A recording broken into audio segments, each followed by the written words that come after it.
Assalamualaikum warahmatullahi wabarakatuh. Selamat datang di Seringai Story, sebuah kanal yang menghadirkan kisah-kisah misteri, horor, dan pelajaran hidup yang terinspirasi dari peristiwa di sekitar kita. Pada kesempatan kali ini, kami akan membawakan sebuah kisah berjudul Jejak Iri. Di balik doa, sebuah cerita tentang dengki, ujian iman, dan pertolongan yang datang dari arah yang tak pernah disangka. Sebelum cerita dimulai, jangan lupa untuk menekan tombol like, menuliskan komentar, serta subscribe channel ini agar kami dapat terus menghadirkan kisah-kisah terbaik untuk menemani malam-malam Anda. Selamat mendengarkan, dan semoga ada pelajaran yang bisa kita ambil dari kisah ini. Usaha itu awalnya kecil, sebuah bengkel kayu di pinggir pasar, dikelola seorang pria bernama Rahman. Ia bukan orang berpendidikan tinggi, namun tangannya jujur, pekerjaannya rapi, dan ucapannya tidak pernah berlebihan. Pelan-pelan, pesanan datang. Lemari, pintu, kusen semua dikerjakan tepat waktu. Nama Rahman mulai dikenal. Dan seperti kebanyakan kisah lain, saat rezeki naik, iri ikut tumbuh. Di seberang bengkel Rahman, ada usaha serupa milik Baskoro. Lebih lama berdiri, lebih besar. Namun kini, sepi. Setiap hari Baskoro melihat pelanggan masuk ke bengkel Rahman. Ia tersenyum, tapi matanya menyimpan sesuatu yang lain. Rezeki orang memang beda-beda, katanya, tapi malam harinya, ia tidak tidur. Ia merasa dilangkahi, dikhianati keadaan, dan mulai mencari jalan pintas. Bukan untuk memperbaiki diri, melainkan menjatuhkan orang lain. Rahman jatuh sakit tanpa sebab. Awalnya pusing, lalu demam, tubuhnya lemah, seolah ada beban berat di dadanya. Dokter berkata hasilnya normal, obat tidak banyak membantu. Malam-malam Rahman mulai bermimpi aneh. Dikejar bayangan hitam ada, jarum ditancapkan ke punggungnya suara, berbisik memanggil namanya dari kolong tempat tidur saat bangun. Punggungnya benar-benar nyeri, seperti ditusuk dari dalam. Hari keempat, Rahman muntah, tanah bercampur rambut. Istrinya menangis, keluarganya panik. Seorang tetangga tua berbisik pelan, "Ini bukan sakit biasa, ini kiriman."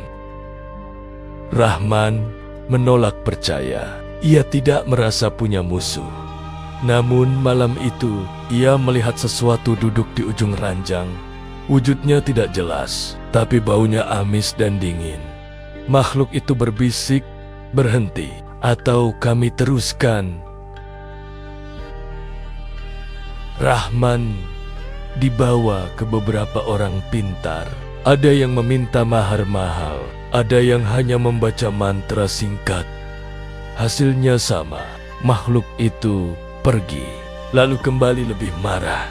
Tubuh Rahman semakin kurus. Usahanya berhenti, rezekinya tertutup. Ia mulai putus asa. Kalau memang ini balasan, aku terima, katanya lirih. Namun justru saat itulah datang seseorang yang tidak mencolok. Namanya Faris. Pemuda kampung, sederhana, sering ke masjid. Ia datang bukan sebagai orang pintar, ia datang sebagai tetangga. Faris duduk di samping Rahman, tidak membaca mantra, tidak menanyakan mahar. Ia hanya berkata, "Kalau ini santet, maka yang paling lemah bukan tubuhnya, tapi hati kita." Malam itu, Faris meminta izin bermalam. Pukul 2 dini hari, angin berhenti, lampu berkedip, Rahman menjerit, Tubuhnya kejang. Bayangan hitam muncul di sudut ruangan. Tekanannya membuat dada sesak. Faris berdiri, wajahnya pucat, tapi suaranya tenang. Ia membaca ayat-ayat perlindungan, bukan dengan teriak, melainkan keyakinan. Makhluk itu tertawa. Kami datang karena diundang. Ada yang membayar. Faris menghentikan bacaannya sejenak.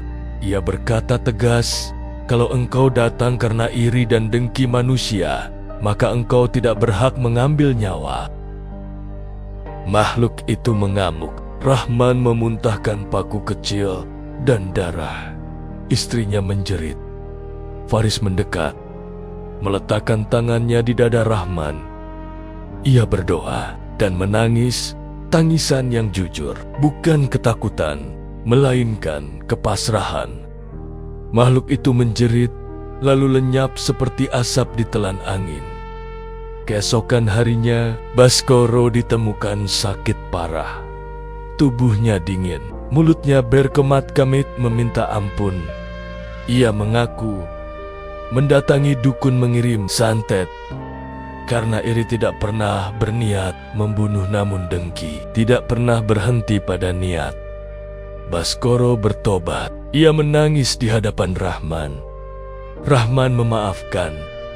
Rahman perlahan sembuh. Tidak instan, tidak ajaib.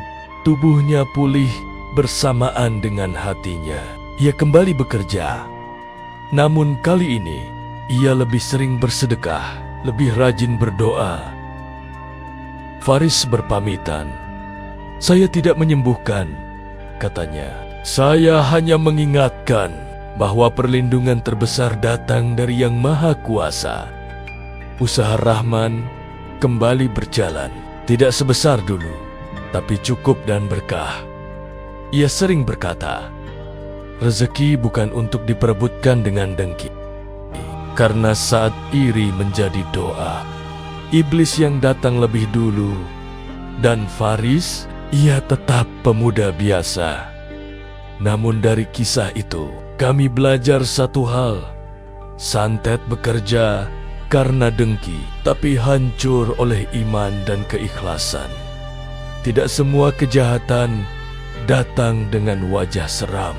Sebagian datang dari hati yang tidak rela melihat orang lain bahagia. Setiap peristiwa yang terjadi di sekitar kita, baik yang terlihat maupun yang tersembunyi, selalu membawa pesan bagi mereka yang mau merenung. Iri dan dengki bukan hanya melukai orang lain, tetapi juga membuka pintu bagi keburukan yang tak kasat mata. Semoga kisah jejak iri di balik doa menjadi pengingat bagi kita semua untuk menjaga hati, memperkuat iman, dan tidak mudah terperosok oleh rasa dengki.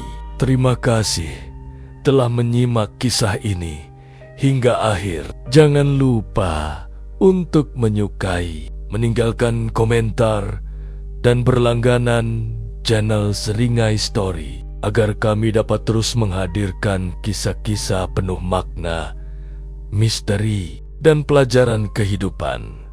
Sampai jumpa di kisah berikutnya. Wassalamualaikum warahmatullahi wabarakatuh.